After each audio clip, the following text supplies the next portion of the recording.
Shalom, shalom, que abuelos bendigan el nombre de Yeshua. Sean bienvenidos todos a la segunda parte de Matillá número 13, en el cual vamos a ver más mashalín, más parábolas. Y el por qué las parábolas ya lo explicamos en el video número 1, pero vamos a entender aún más por qué Yeshua utiliza las parábolas, ya que él mismo se va a expresar del por qué. Y para añadir, vamos a ver también más mashal, más parábolas referentes al reino de Yahweh. ¿Cómo podemos comparar el reino de Yahweh o cómo va a ser el reino de Yahweh? Bueno, pues quédense y leámoslo juntos.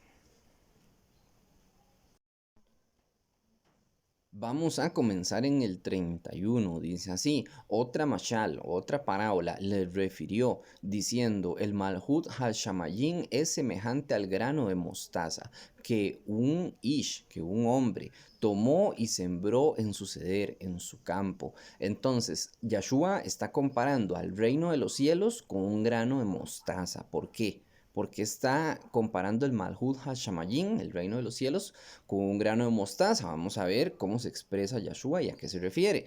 Dice en el 32, el cual a la verdad es la más pequeña de todas las semillas, pero cuando ha crecido es la mayor de las hortalizas. Hago paréntesis aquí en hortalizas. Y se hace un árbol, un eish, y de tal manera que vienen las aves de los shamayín y hacen nidos en sus ramas. Todo esto tiene un simbolismo, claro está.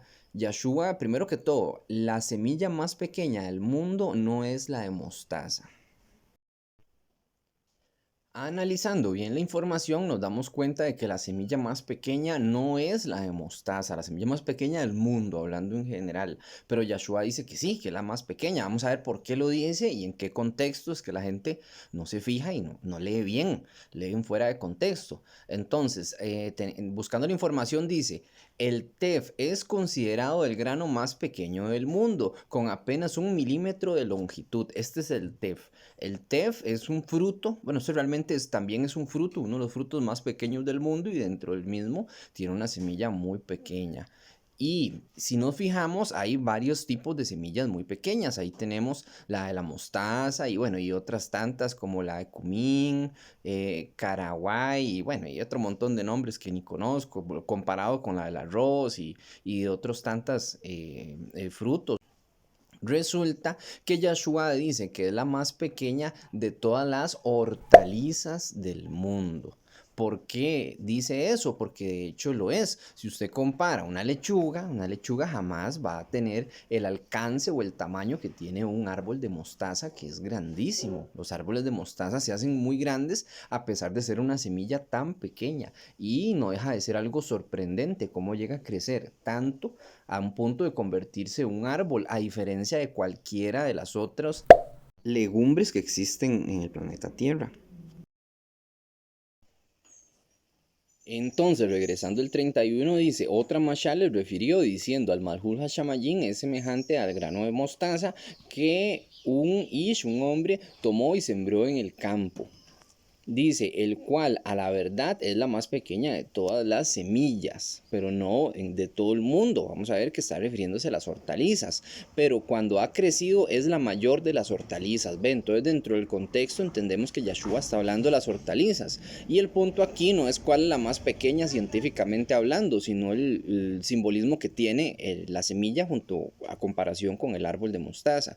Dice, y se hace un eish, un árbol, de tal manera que vienen las aves de los shamayín y hacen nidos en sus ramas. Las aves de los shamayín hacen referencia a los malajín, a los ángeles.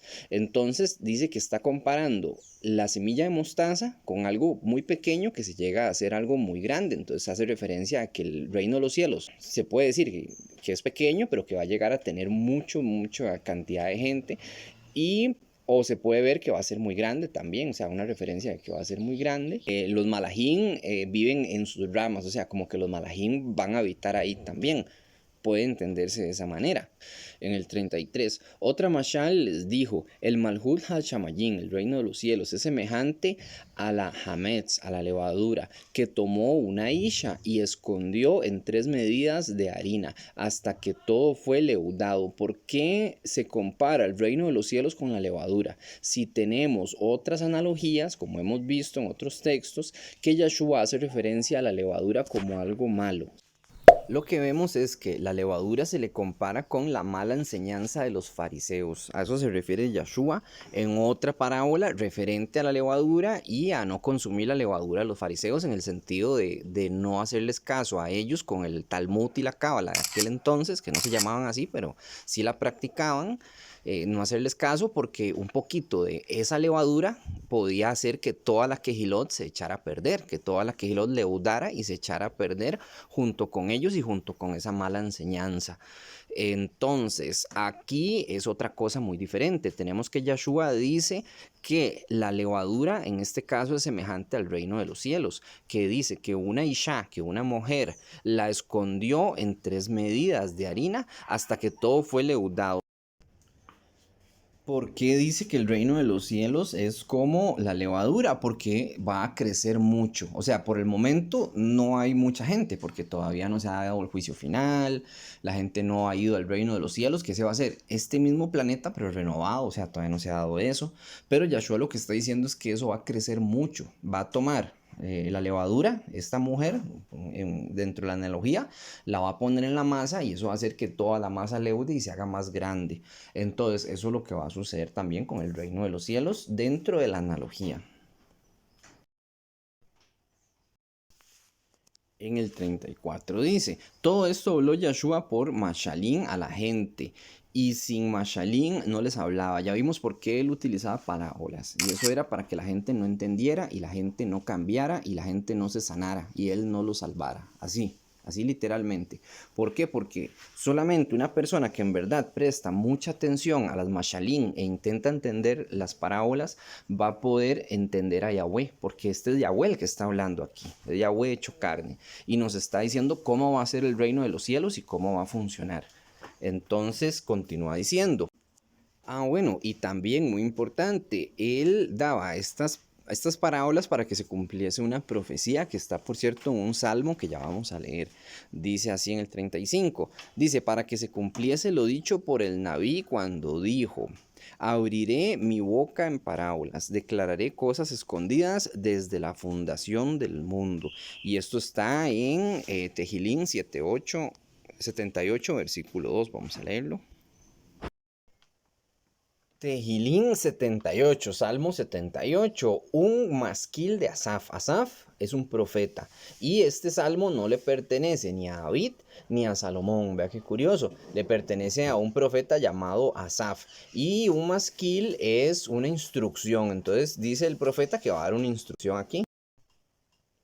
Continúa diciendo, escucha mi pueblo, a mi Torah, vuelve tus oídos a las palabras de mi boca. O sea, aquí Yahweh a través del profeta está diciendo, escucha mi Torah, vuelva tus oídos a las palabras de mi boca. O sea, que la Torah no le pertenece a Moisés. Hay gente que dice, la Torah de Moisés, no. La Torah no es de Moisés, es de Yahweh. Ya que Yahweh mismo está diciendo, viene de mi boca la Torah. Bueno, y está más que sabido. Cuando uno lee el relato de Moisés, se da cuenta que es Yahweh quien le da la Torah a Moisés. En el 2, te hablaré en parábolas, ve, aquí está la profecía, y misterios ocultos desde la antigüedad. Entonces, esta es la profecía a la que se refiere aquel texto, y ahí podemos continuar leyendo las cosas que hemos oído y conocido, las cuales nuestros padres nos declararon. Pero estas cosas ocultas desde la fundación del mundo, como dice Yahshua, son cosas que no son misterios esotéricos, cabalísticos, toda esa tontería. Yo he escuchado cabalistas hablar y da mucha tristeza. Dicen que las energías, que no lo dicen así con esa palabra, pero muy similar a los mantras, a las cosas que, como decir, los equilibrios, empiezan a hablar de fuerzas negativas y pura fantasía, pura hechicería cabalística que no tiene nada que ver. Por eso un poco de levadura leuda toda la masa, y hoy tenemos gente muy loca que sabe mucho hebreo pero no entiende nada de Torah. El 36 dice, entonces despedida la gente entró Yashua en la Beit, y acercándose a él sus talmidín le dijeron, explícanos la mashal de la cera mala del ceder, de la semilla mala. Cera también se puede traducir como esperma o semilla, que por cierto, es el hombre pone la semilla, la mujer es como un simbolismo de la tierra también, dentro de algunas mashalín, algunas parábolas, pero ellos le están pidiendo, explíquenos la explicación, perdón, explíquenos la parábola que nos dio hace un momento. Esa la leímos en el video pasado, ya se explicó, pero bueno, releámosla, no importa. Antes de continuar con la lectura, quiero que vean la cizaña, vean cómo se parece la cizaña al trigo, es casi que idéntica, algo que yo no noté en el video pasado y me dio mucha lástima no comentarlo, entonces comentémoslo aquí, porque hay personas que parecen ser buenas pero no lo son y siguen siendo personas. De esta misma manera, Yashua compara el trigo, que es la buena persona, con la cizaña, que es la mala persona. Se ven casi que idénticas, pero no son iguales. Una sí da fruto y la otra es tóxica. Dice, respondiendo él, les dijo, el que siembra la buena semilla es el Ben Hadán, es el hijo del hombre. Bueno, el hijo del hombre es primero Yashua, ¿verdad? El Ben Hadán. Y él es el que siembra la buena semilla, que esta es la palabra de Yahweh, que obviamente Yahweh y Yashua son el mismo, como lo hemos visto ya y lo hemos explicado. Bueno, en el 38, el ceder es el Olam Hasé. Entonces, el Olan Hasé es como este reino, como este planeta Tierra, llamémosle, el ceder es el campo. Yashua está sembrando la buena semilla en el planeta Tierra, veámoslo desde ese punto de vista. Dice, la buena semilla son los Benei Malhut, los hijos del reino, que estos Benei Malhut podemos ser nosotros, si Yahweh lo permite, y esperemos que así sea. Dice, y la hierba mala son los Benei Ha-Ra, los hijos del malo, digamos, de Hasatán. Entonces están los Benei Malhut, que son las personas que hacen Torah, literalmente, porque no hay otra forma de verlo. La única persona que es agradable a Yahweh, a sus ojos, es la persona que hace su voluntad, y su voluntad es la Torah. Habrá gente que la niegue, pero bueno, así es, no hay otra forma de verlo. Y los hijos malos son los que no hacen la Torah, así es como los divide Yahweh, y es fácil de entender, no es complicado, porque si fuera complicado nadie podría hacerlo y nadie podría entenderlo. El 39. El enemigo que lo sembró es Hasatán, ok. El que sembró, estamos que Yahweh sembró la buena semilla en el campo y que el que sembró la cizaña fue Hasatán. La parábola que vimos anteriormente, que la habíamos explicado así, por cierto, pero bueno, Yahshua la está explicando mejor todavía, por supuesto. Dice, el enemigo que la sembró es Hasatán, la ciega es el Hetz Ha-Olam. Y continúa diciendo, y los segadores son los malajín. Entonces, tenemos que en el 39 dice esto, va de nuevo. Dice, el enemigo que lo sembró es Satanás, ok, el que sembró la cizaña es Satanás. La ciega es el fin de este mundo, lo traducen así. Ketz Ha-Olam, el fin de este mundo, lo traduce en esta Biblia y en otras Biblias. En las Biblias cristianas dicen el fin de este siglo. Si fuese el fin del siglo, porque un siglo, ustedes saben cuánto dura un siglo, dura apenas 100 años, un siglo. Entonces, si fuera el fin del siglo, significaría que ya esta profecía no se cumplió. Pero Yahshua muy probablemente haya dicho el fin del mundo. ¿Por qué? Porque esto coincide con Apocalipsis, cuando el fin del mundo se da y hay un juicio final y demás. Y Yahweh va a separar del buen fruto, va a tomar para sí, para sus almacenes, como vimos en el estudio pasado. Y a la gente que es paja, llamémosle, que es la cizaña en este caso, la va a quemar en el fuego, en el Eish. Entonces se refiere a que va a ir en el infierno, estas personas van a ir al Sheol. Entonces tiene más sentido así, si lo tradujéramos de esta manera. Ahora dice, y los segadores son los malajín. ¿Quiénes son los que van a cegar el fruto? ¿Verdad? ¿Quiénes son los que van a cegar la tierra? Van a ser los ángeles, los malajín, los mensajeros. El 40 dice así, de manera que como se arranca la hierba mala y se quema en el fuego, así será en el Kehaolán, en el fin del mundo, dice aquí. En las otras Biblias dicen el fin de este siglo, o sea, en el fin de esos 100 años no sucedió. Y yo entiendo de verdad que ahí diga eso, pero eso debe ser una mala traducción. Es más, me tomé la molestia de buscar qué dice, si dice siglo o no dice siglo en el griego. Recordemos que el Tanakh, por desgracia, solamente lo tenemos en el griego. Y la palabra que aparece ahí es una palabra que se pronuncia ayom en lo que es el griego, pero puede significar muchas cosas.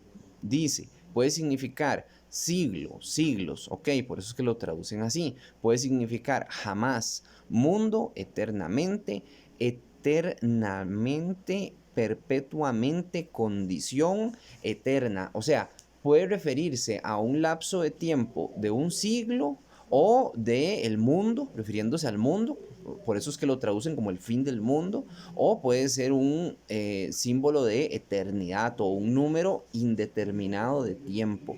Entonces, no estaría mal traducirlo como el fin del mundo o el fin de los tiempos. No necesariamente tiene que ver con un siglo. En el 41 dice, enviará el Ben a Adán, a sus malajín, a sus ángeles, y recogerán de su malhut, para su reino. Dice, a todos los que sirven de tropiezo y a los que rechazaron la Torá. Así no viene de nuevo en los textos de Reina Valera. Y bueno, no necesariamente Reina Valera, sino el texto original. Realmente aquí están añadiéndole palabras, como venimos diciendo, eso es un crimen, eso no se debe hacer. Sí tiene razón, los que rechazan la Torah son los inicuos, pero no deberían darse la libertad de cambiar las palabras porque le cambian mucho el significado, aunque el significado sea el mismo al final, porque a la hora de rechazar la Torah el significado es el mismo. Ahora vamos con el 42, que dice así, y los echarán en el horno de fuego, allí será el lloro y el crujir de dientes. Entonces, esta paja mala, llamémosle la paja, llamémosle la cizaña, van a ir al infierno. Eso es lo que se refiere Yahshua con la analogía que estábamos viendo ahorita. Y dice que será el lloro y el crujir de dientes. Mire, para que uno pueda llorar en el infierno, necesita tener ojos o lagrimales, en todo caso. Y también necesita tener dientes para crujir los dientes. Entonces, hay personas que dicen que se les va a dar un nuevo cuerpo ahí. Ustedes saben que una persona cuando muere, no muere solamente en cuerpo y carne, sino que lo que muere es su alma. Y en el infierno las personas van a ir en su alma, no en su cuerpo. Entonces, ¿cómo van a hacer si no tienen cuerpo? Tanto para llorar como para crujir los dientes. Pueden ser dos cosas. Un simbolismo que se refiere al sufrimiento, porque Yahshua lo que está diciendo es que sus almas van a sufrir en el infierno, vea que el infierno existe y Yahshua habla de él, o puede referirse a que se les va a dar tal vez un nuevo cuerpo, pienso yo, ¿verdad? Pero eso es una teoría, no tengo cómo comprobarlo. Hay otro misterio referente al infierno que dicen varios textos que su gusano nunca muere. No sé a qué se refiere con su gusano nunca muere. ¿A qué se refiere con su gusano nunca muere? Eso nunca lo he llegado a entender. Utilizando mi imaginación, lo cual no es correcto, pero vamos a utilizarla por un momento. Yo me imagino que en el infierno van a hacer algo así como, tal vez se les dé un cuerpo así como el de un gusano, pienso yo, porque referente a Satanás habla algo así de Satanás, como que su cama es el infierno y su cobija, como que se acobijan gusanos. Y pienso que todos esos gusanos podrían ser la población del infierno de aquel entonces, ¿verdad? De este futuro, que no sabemos cuándo va a ser. Y bueno, eso es mi imaginación, o sea, es una forma de verlo, pero es difícil de comprobarlo y es un tema muy polémico, entonces lo dejo ahí. Continuemos con el 43. Dice, entonces los sadiquín, que estos son los justos, resplandecerán como el shemesh, como el sol, en el malhut de su aj, ¿verdad? En el reino de su padre. El que tiene oídos para oír, shema, que ya lo habíamos explicado en el texto anterior, a qué se refiere el que tiene oídos para oír, oiga. Y entonces en el 44 dice así, además el Malhut Hal Shamayin, el reino de los cielos, pero en la tierra renovada, es semejante a un Otzar, un tesoro, escondido en un ceder, en un campo, el cual un hombre halla y lo esconde de nuevo, y con gozo por ello va y vende todo lo que tiene y compra aquel terreno, aquel ceder. ¿A qué se refiere esta otra parábola? que esta sí Yahshua no la explica, pero podemos entenderla. Es que hay un hombre que va a un terreno y resulta que él por casualidad encuentra un gran tesoro. Entonces, este hombre prefiere despojarse de todo lo que tiene, de todas sus riquezas, imaginemos de su casa, de su auto, de su ropa, va y vende todo lo que tiene para poder ir a comprar ese terreno, porque sabe que ese terreno vale más que cualquier cosa que tenga él ahorita en este momento, o sea, en su vida. Y podemos verlo así, el reino de los cielos es igual. Nosotros nos estamos despojando de muchas cosas, de muchos pecados, a veces hasta pareciera mentira, pero de ciertas comodidades que la gente tiene o quiere, porque nosotros valoramos más el reino de Yahweh que nuestra propia alma y que nuestro propio placer personal. Por eso nosotros nos alejamos de cosas que sabemos que a Yahweh no le agradan. Entonces, el tesoro más grande que puede haber es entrar en el reino de Yahweh. Y como sabemos también por otros textos, ahí también van a haber puestos, o sea, van a haber puestos más altos o más bajos según las cosas que nosotros hayamos hecho, según el fruto que nosotros le llevemos a Yahweh. Como la parábola de las monedas, ¿recuerdan? De los talentos, que a uno le da solo un talento, que a otro le da 5, que a otro le da 10. Y al que le da 10 y le lleva más, le va a dar más después. Y al que le da uno y no hace nada, lo pierde todo, que ese talento es una referencia a nuestra alma, ¿verdad? Que el que tenía un talento, que era su propia alma, ni siquiera cuidó de su propia alma. Entonces Yahshua lo echó al lago de fuego, como dice el texto. Y bueno, ese ya lo tenemos explicado en el canal. En el 45 hay otro ejemplo. Dice, también el Malhut Hashamayim es semejante a un mercader que busca buenas perlas, que habiendo hallado una perla preciosa fue y vendió todo lo que tenía y la compró. Un mercader es un hombre muy rico, es un hombre con muchas posesiones, y él vio una perla, y esa perla él vio que era más valiosa que todas sus posesiones y fue y vendió todas sus posesiones por esa perla. La perla en este simbolismo es el Malhut HaShamayim. Entonces él vendió todo debido a eso. Dice el 47. Asimismo, el Malhut HaShamayim es semejante a una red que echa en el Yam, recoge de toda clase de dagín, de toda clase de peces, y una vez llena la saca a la orilla, y sentados recogen lo bueno en cestas y lo malo lo echan fuera. ¿A qué se refiere esta otra parábola? A que el reino de los cielos va a ser algo muy similar a alguien que tira una red al mar. Ustedes saben que nosotros comemos kosher.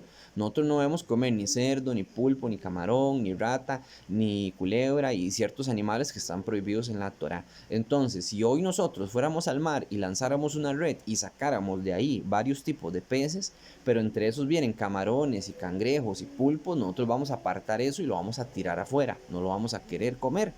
Pero lo que son los peces buenos, eso sí es para nosotros. Y así va a ser el reino de los cielos. Y Yahweh va a tirar su red al planeta Tierra, va a sacar a la gente que él considera kosher, bueno, kosher no, porque no es para comer, pero dentro del simbolismo, pura, llamémosle, y lo que no es puro, lo que no está dentro de la Torah, él lo va a tomar y lo va a tirar fuera. En eso son las impurezas, lo que es inmundo, porque lo que es la comida se le conoce como inmundo a lo que no se puede comer, como el cerdo y demás. Bueno, entonces continuamos leyendo. En el 49, los que hicieron esta Biblia y otras Biblias restauradas también se toman la libertad de modificar las palabras, lo cual es un crimen, eso no se hace. Pero bueno, vamos a leerlo aquí, ¿qué es lo que dice? Dice, así será el Keser Haolam, o sea, el fin de los tiempos. Saldrán los malajim, los ángeles, y apartarán a todos los que no guardan Torah entre los sadiquín. Esto está mal traducido, está malísimo, esto no deberían hacerlo y es un crimen, es un pecado y uno no puede modificar las palabras. Antes la gente ni siquiera modificaba una letra y el que modificaba una letra podía perder su, llamémosle su licencia para ser un escriba, o al menos sí, ya no se le iba a considerar escriba. Todo lo que había estudiado para nada, porque los textos son sagrados y los textos no se modifican, y los textos que no son sagrados tampoco se modifican, tienen que mantenerse como están, como tal. Usted puede traducirlo, sí, pero tiene que respetar el texto. Aquí no dice los que no hacen Torah. En el 50, y los echará en el horno de Eish, de fuego. Allí será el lloro y el crujir de dientes otra vez. La misma frase muy importante que quiere expresar algo, algo que tal vez podríamos decir que es un misterio, pero el punto es que van a ir al infierno. Las personas que no son justas van a ir al infierno, y para ser justos, sí, en eso estoy de acuerdo, hay que hacer Torah, porque esa es la justicia a los ojos de Yahweh.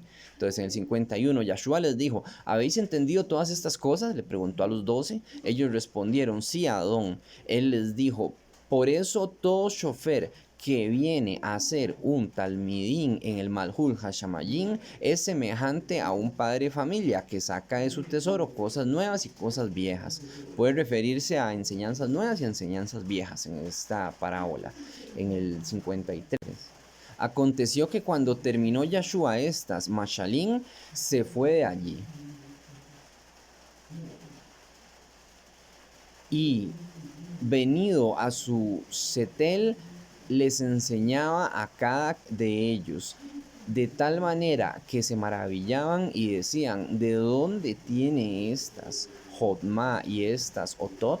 Bueno, Jotma es sabiduría y Otot son señales. ¿De dónde vienen esta sabiduría y estas señales? La gente se maravillaba porque él fue a su propia tierra. En este caso tenemos que Yahshua está viajando a Galilea, y ellos, al escuchar a Yahshua decir todas esas cosas y al ver esas señales, se asombraron mucho y decía: este hombre que nosotros lo conocemos desde niño, ¿de dónde está sacando toda esta sabiduría y estas señales? Aquí en el 55 en mi Biblia hay algo que está muy mal traducido también, y me gusta utilizar malas traducciones para que podamos verla y ustedes tal vez no caigan en el error de creer que está bien. Vamos a leer, dice 55: no es este el Ben Harash, hijo del alfarero, ponen aquí, y no es alfarero, es carpintero. Y no sé por qué de nuevo se dan la libertad de decir que es un alfarero cuando dice carpintero, aunque se dice que Yosef no era ni alfarero ni carpintero, realmente era un rabino, pero eso es algo que se dice y no hay mucha forma como demostrarlo. Ahí hay un misterio porque, por desgracia, estos textos mal traducidos, bueno, estos textos griegos no tienen la riqueza lingüística que tiene el hebreo, y es muy confuso. Realmente ellos utilizan muchas palabras para una misma cosa, como acabamos de ver arriba con la traducción de la palabra que les di. Entonces, bueno, continuemos leyendo. Dice: no se llama su su madre, Miriam, y su Sahin, Jacob, Joseph, Shimón y Yahudá. Tenemos que Yahshua desde aquí tiene 4 hermanos. O sea, Miriam no murió virgen. Para los católicos, que no creo que haya algún católico que haya llegado ni siquiera a ver este video, y menos a este punto. La Virgen María obviamente no murió virgen. Ya tenemos un video que habla sobre la Virgen María y cómo es ella en realidad, que se llamaba Miriam y que bueno, que es una mujer israelita y otro montón de cosas más muy interesantes. Pero aquí nos está diciendo que tiene 4 hermanos, Yahshua. O sea, Miriam tuvo varios hijos y tuvo un montón, y tuvo hijas también. Vamos a leerlo aquí en el 56. Dice: ¿no están todas sus ajot con nosotros? ¿De dónde pues tiene todas estas cosas? O sea, la gente de por ahí que conocía a Yahshua estaban asombrados porque decían: yo conozco a este hombre que es hijo del carpintero. Y que nosotros conocemos a su madre, que tiene 4 hijos y tiene varias hijas, no sabemos cuántas, pero ya mínimo ahí Miriam tiene 6 hijos, mínimo, ¿verdad? Porque son estos 4 que tenemos los nombres, más el nombre de Yahshua, ¿verdad? Que serían 5, más las hermanas, o sea, serían como 7 realmente, mínimo, ¿verdad? Pueden que sean 8, 10, no sabemos cuántas hijas tuvo Joseph y Miriam, pero esto es importante entenderlo. Entonces, lo que se están asombrando es que ellos lo conocen y no le creen que él haga estas señales porque lo conocen. Eso mismo nos pasa a todos. Usted puede llegarle a predicar a su mamá, a su papá de la Torah, y va a decir: yo conozco a este, yo le cambié los pañales, yo lo conozco de niño, le conozco todas sus vergüenzas y todas sus tristezas y todos los momentos en que hizo rabietas y demás, y no van a creer en sus palabras. ¿Por qué? Porque lo conocen y lo van a ver como algo, como una poca cosa. A veces a la gente se le cree más cuando llega otro y le predica, no cuando le predican en su propia casa. Por eso Yahshua dice esta famosa frase que ya vamos a leer. Dice en el 57: y se escandalizaban de él, Pero Yahshua les dijo, no hay nabí, no hay profeta sin honra, sino en su propia tierra y en su propia casa, dice Yahshua. O sea, no existe un profeta sin honra, sino es en su propia casa y en su propia tierra, y es verdad. O sea, yo no soy profeta, por supuesto, ¿verdad? Pero sí, yo estudio Torah y yo le enseño esto a mi familia y ni pelota me dan. Y en cambio he recibido mejor, bueno, no es por mí, realmente es por Yahweh que lo hago, pero sí he recibido mejor, más amistades, digamos, por fuera, dentro de la Torah, que dentro de mi casa, que nadie quiere Torah. 58. Y no hizo allí mucha sotot, a causa de la incredulidad de ellos. O sea, Yahshua no pudo hacer más señales ahí, porque la gente era tan incrédula que no le hacían caso y no lo escuchaban y no le dan pelota, entonces se tuvieron que ir de ahí de Galilea.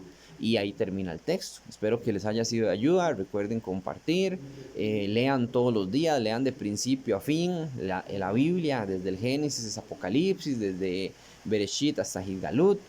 Y si hay preguntas, aquí estamos. Que abuelos bendigan en el nombre de Yahshua. Shalom, Urahot, paz y bendiciones.